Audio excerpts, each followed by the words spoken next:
Feeling lonely is usually framed as something broken, something to fix as fast as possible. But psychology tells a more nuanced story. Loneliness isn't always a sign of social failure. Sometimes it's a signal of depth, a sign that your mind works a little differently, a little more quietly, a little more intensely than most. Many people who feel lonely aren't empty at all. They're full, full of thought, awareness, sensitivity, and reflection.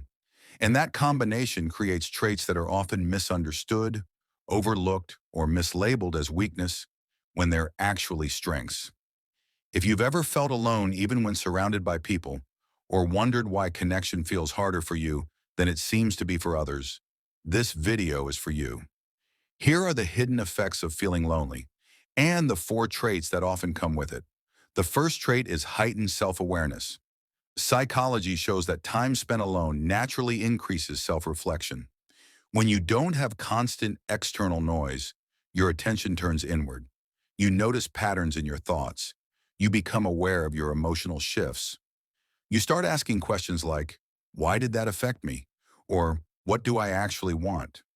Research indicates that people who experience loneliness tend to spend more time analyzing their inner world, which builds a deeper understanding of themselves over time. This can feel uncomfortable, especially in a culture that rewards distraction, but self-awareness is the foundation of emotional intelligence. It's the reason you can sense when something feels off, even if you can't explain it yet. It's why you may notice subtle changes in other people's moods or pick up on unspoken tension.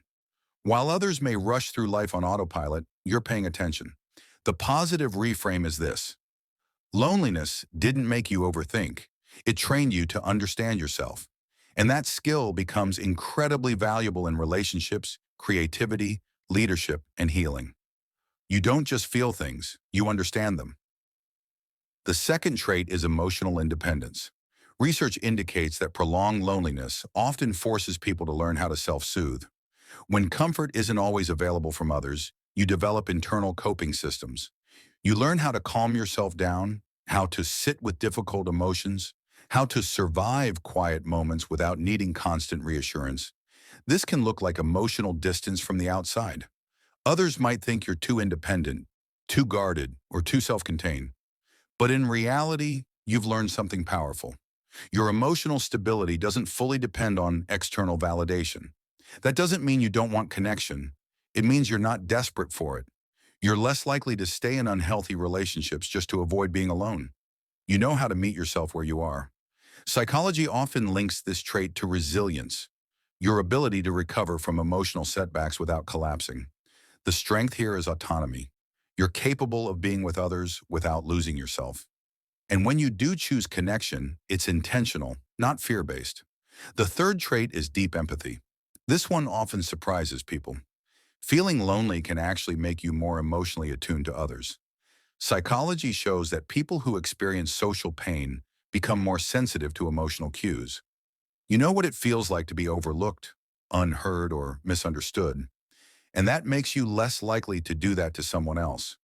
You might be the person who notices when someone goes quiet, the one who remembers small details, the one who listens without rushing to fix. Your empathy isn't loud or performative, it's quiet and consistent.